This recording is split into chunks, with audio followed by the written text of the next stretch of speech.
اكتر غلط ممكن تعمليه لنفسك في الايام اللي احنا فيها دلوقتي، وهي ان انت تقولي انا هبدا على السنه الجديده، ان انت تحسسي نفسك ان انت متاخره وتقعدي تقولي ان انا متاخره جدا ومش هلحق، فهبدا على بدايه السنه الجديده. اكبر غلط ممكن تعمليه لنفسك. صباح الخير وصباح التفاؤل وصباح كل حاجه حلوه، وان شاء الله كل حد نفسه في حاجه يحققها. بحب اجواء الصبح قوي وبحس فيها بتفاؤل كبير قوي وراحه وكل حاجه حلوه.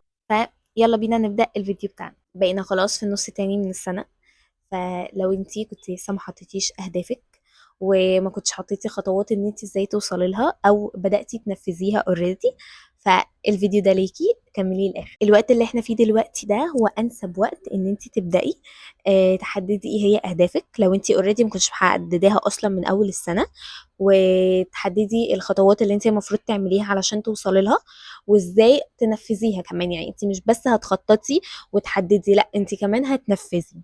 ليه بقى اشمعنى الوقت ده بالذات؟ لان احنا معظمنا دلوقتي كلنا في اجازة، طبعا باستثناء صفوف تانية، ولكن الفئة اللي انا بوجه لها كلامي هما دلوقتي في اجازة. فازاي نستغل الاجازه دي، خصوصا ان احنا كمان في النص التاني من السنه؟ اكبر غلطه ممكن تعمليها في الايام دي ان انت تقولي ان خلاص كده عدى نص السنه، فانا متاخره ومش هلحق ان انا اعمل حاجه وهبدا على بدايه السنه الجديده. اكبر غلطه ممكن تعمليها في نفسك، اوعي تعملي كده، لان انت اصلا مش متاخره. احنا كلنا اصلا من بدايه السنه لحد وقتنا هذا بنكون في دراسه وشغل وحاجات كتير قوي، ومش بنكون فاضيين لده. فده طبيعي جدا ان انت تنشغلي مع الدراسة والشغل والحاجات اللي حواليكي ومش بتكوني مركزة، فان انت مش بتكوني مركزة في انك تحققي اهدافك اللي انت محدداها وان انت اصلا تحطيها. فاوعي تقولي ان انت هتبداي على بداية السنة الجديدة، لا، ابدأي دلوقتي، ده وقتك المناسب جدا جدا جدا. طب اشمعنى بقى ده وقتك بالذات المناسب ان انت تحددي فيه اهدافك؟ اولا لان انت دلوقتي لو لسه اصلا مش عارفه ازاي بتحطي اهدافك وازاي تخططي لها وازاي تحطي خطوات عشان توصلي لها وازاي كمان تنفذيها، ازاي تعملي فيجن بورد وايه هي اصلا الفيجن بورد، فانت هتستني ان انت تعملي كل ده على بدايه السنه الجديده.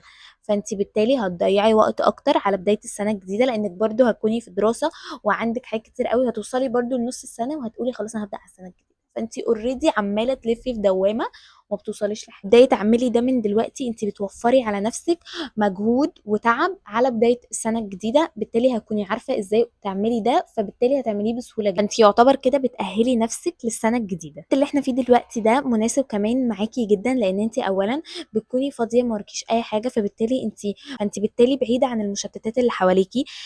فبالتالي لما تحددي اهدافك تكون اهدافك انت، مش حاجه من المشتتات اللي حواليكي، مثلا مش من على السوشيال ميديا، مش حد من صحابك، حد من قرايبك، حد من اي حد حواليكي. الاهداف اللي هتحطيها تكون طالعه منك انت. وهقول لك في فيديو تاني ازاي تبداي تستغلي الاجازه دي بطريقه صح جدا. ومن اهم الحاجات اللي ممكن تستغلي بيها الاجازه هقولها لك في الفيديو ده، ان انت يكون عندك وعي ذاتي بنفسك. وزي ما قلت لك ده انسب وقت ان انت يكون عندك وعي ذاتي بنفسك، لان انت ما فيش اي مشتتات حواليكي، انت قاعده لوحدك وقاعده فاضيه معظم الوقت. فاعرفي اكتر ان انت ازاي تتعرفي على نفسك، هتعرفي فعلا ايه الحاجات اللي بتضايقك، ايه هي نقاط ضعفك، ايه هي نقاط قوتك، ايه هي فعلا مهاراتك، وايه الحاجات اللي انت فعلا عايز تستثمريها في نفسك. انت بعيد جدا عن ضغوطات مثلا ان انت لسه عايزه تدخلي كليه ايه، عايزه تدرسي ايه، عايزه، انت بعيده عن كل ده. فانت دلوقتي قادره تحددي كل ده طالما انت بعيده عنه وقاعده في وقت ان انت بتاهلي نفسك للي جاي. فانت اوريدي عندك فرصه ان انت تبداي تعرفي ايه كل الحاجات اللي جايه دي، تعرفي تبداي تعرفيها، لان انت هتبداي تتعرفي على نفسك، هتعرفي فعلا انت عايزه ايه. فمش عايزاكي تيأسي خالص وتقولي ان انت هتبداي على السنه الجديده، اوعي تعملي كده، اوعي جدا. اوعي تضيعي النص التاني من السنه عليكي. عادي ان انت تبداي تحطي اهدافك من دلوقتي، عادي جدا، عادي والله عادي جدا. مش لازم تحطيها من اول السنه، لا لا جدا، عادي ابداي من دلوقتي وما تستنيش تقولي وقت مناسب، عشان ما فيش وقت مناسب بيجي خالص خالص. ما تقوليش استنى بدايه السنه عشان ده الوقت المناسب، مش وقت مناسب خالص. انا مش عايزه اطول عليكم في الفيديو ده عشان الفيديو ما يبقاش طويل. هعمل لكم فيديو تاني هقول لكم فيه ازاي تستغلوا الاجازه صح وبحاجات عمليه تعملوها في الاجازه. ما تستنيش وقت مناسب عشان تبداي، عشان الوقت المناسب مش هيجي. ابدأي استغلي الوقت اللي انت فيه دلوقتي، واستغلي ان انت في اجازة عندك وقت فاضي اكتر ان انت تعرفي اكتر عن كل حاجة انت عايزاها، وكل مهارة فيك هتكتشفيها لما يبقى عندك وعي ذاتي في الفترة دي. وزي ما قلت لك لما تدرسي نفسك اكتر وتعرفيها اكتر هيبقى عندك وعي ذاتي، فبالتالي هيكون عندك وقت اكتر ان انت تنمي لها كل المواهب بتاعتها. كفايه كده، مش هيطول عليكم في الفيديو ده، استنوا الفيديو اللي جاي هقول لكم فيه ازاي تستغلوا الاجازه وبطرق عمليه تعملوها.